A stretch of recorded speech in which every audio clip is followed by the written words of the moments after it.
Welcome to the All Out Leadership Podcast, hosted by Pastor Eric Lawson, where each episode is uniquely designed to help you live all out by bringing you practical leadership from a biblical perspective delivered in 10 minutes or less. So whether you're a business leader, serving in ministry, or simply looking to grow in your leadership, this podcast is for you. Before we dive into this week's topic, make sure to subscribe to the podcast and download the show notes at ericlawson.com/podcast. And while you're at it, feel free to share the content on social media. Now, let's join Pastor Eric for this week's conversation. Welcome to another edition of the All Out Leadership Podcast. We are continuing the element values. Today, we're going to be on the letter N, and N represents next. We are celebrating today while seizing tomorrow. I'm going to say that again. We're always about what's next, but let's not forget to celebrate today. But let's also be looking forward to seizing what is in front of us that God has. You know, it's interesting. Of the 58 Super Bowls, only 8 NFL teams have won back-to-back Super Bowls. The Steelers did that twice. In 1903, in terms of the Major League Baseball World Series, there have only been 14 teams to win 2 in a row out of the last 121 years. What history really teaches us is that often today's success is actually the greatest enemy of tomorrow's success. And so we're going to spend a little bit of time unpacking just the dangers of getting comfortable with today's success, because that's often what produces the complacency that causes us not to be a repeat in terms of success. I like what Sun Tzu, author of Art of War, said: complacency is a silent adversary that can lead to errors and oversight.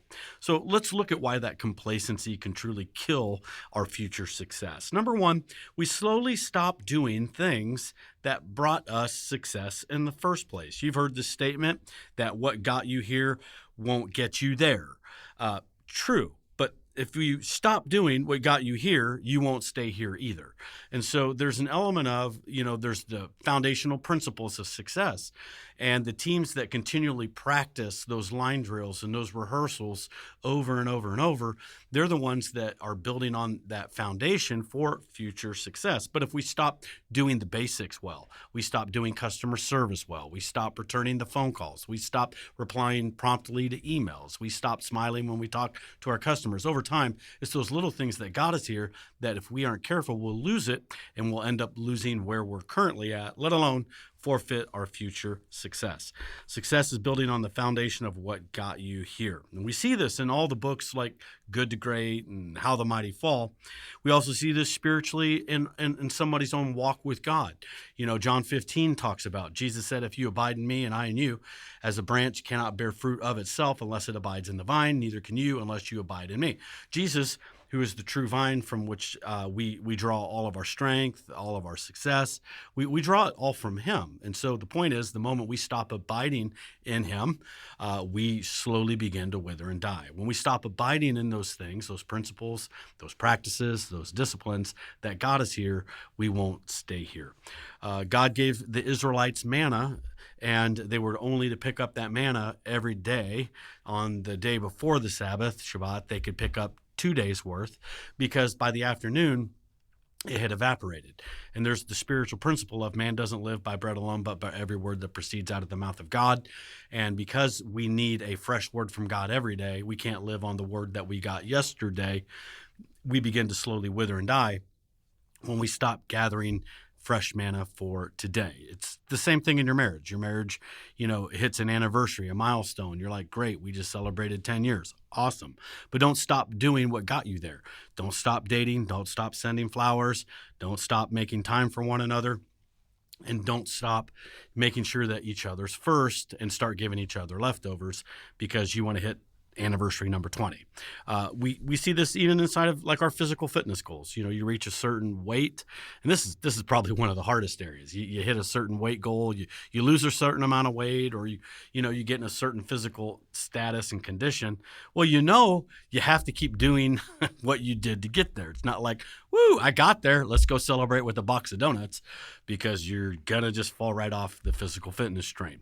Same thing with sales. Maybe you're at the top of the sales chart this month, but you can't go to coast mode and stop doing what you did because you were following up with every lead. You were, recalling people. You were going the extra mile to stay at the top. And the moment you stop doing that, you're just going to slide right back down the chart. Personal finances is the same way. You finally get out of debt. We paid off our credit cards. But if you aren't on top of that on a regular basis, you're just going to wind up right back in debt. You're going to wind up right where you were. And so it's something that we have to continually be on top of on a regular basis. I like how Paul summarizes it. Philippians 3:12, not that I've already attained or am already perfected, but I press on that I may lay hold of that for which Christ Jesus has also laid hold of me.